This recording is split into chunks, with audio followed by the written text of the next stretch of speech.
नमस्कार दोस्तों, मैं सुप्रभा पाठ। क्या आपने सोचा है कभी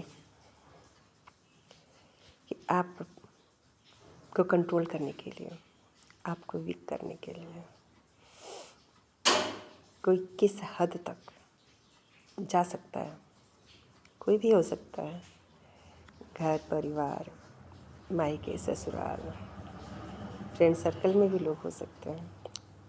कोई भी अपने हिसाब से कंट्रोल करने के लिए किसी भी हद तक लोग चले जाते हैं।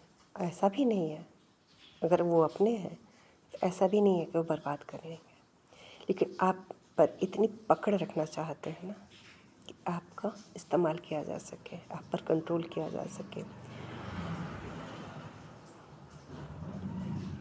जानते हैं आप, बैल को अपने हिसाब से इस्तेमाल किया जाता है, उस पर कंट्रोल जमाया जा सकता है। क्या कभी देखा है आपने सांड पे कंट्रोल करते हुए? नहीं। लोग जिस पे कंट्रोल करना चाहते हैं ना, उसको वीक करने के लिए इमोशनल ब्लैकमेल भी करते हैं, भड़काते भी हैं, प्यार भी जताते हैं, तारीफ़ें भी करते हैं।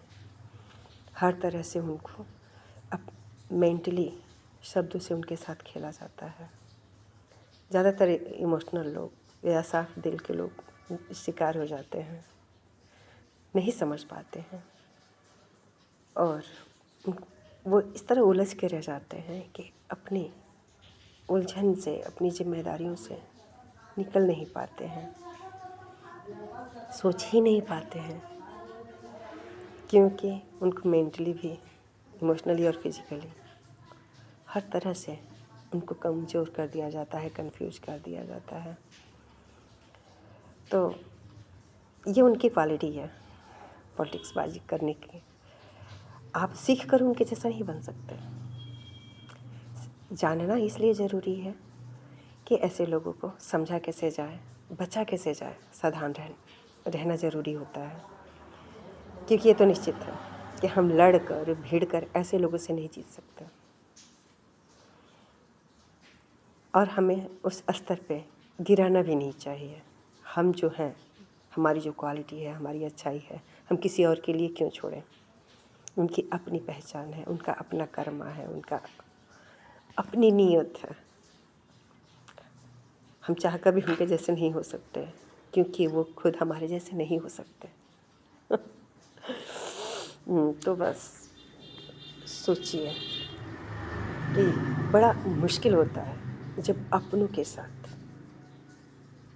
साथ ये देखने को मिलता है, क्योंकि अपनों के साथ न लड़ सकता है, न भिड़ सकता है आदमी।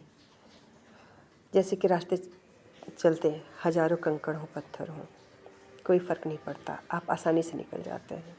मगर रास्ते का कंकड़ जब अपने जूते में आ जाता है ना, तो 2 कदम चलना मुश्किल हो जाता है। वही पारिवारिक स्थितियों में सिचुएशन हो जाता है। तो कभी कभी उनसे बचने के लिए और खुद ज़रूरी है समझना और आवश्यकता अनुसार दूरी बनाए रखना। क्योंकि कुछ लोग अपनी ईगो बूस्ट करने के लिए आपको परेशान करते रहेंगे, मेंटली टॉर्चर करते रहेंगे, और आपको पता भी नहीं चलने देंगे। ऐसे कुछ खास महान लोगों से दूर रहना अच्छा है। इसी में बेहतरी है अपनी। नहीं तो वो लोग अपने ईगो बूस्ट करने के लिए कभी किसी भी हद तक जा सकते हैं, और सिर्फ आप पर नहीं, आपके पूरे परिवार पे कंट्रोल जमाने की कोशिश करते हैं, अपने इशारे पे नचाने की कोशिश करते हैं। और एहसान तो इस कदर जताएंगे कि आप सोच ही नहीं पाएंगे कि आपका इस्तेमाल किया जा रहा है। चलती हूँ मैं। नमस्कार।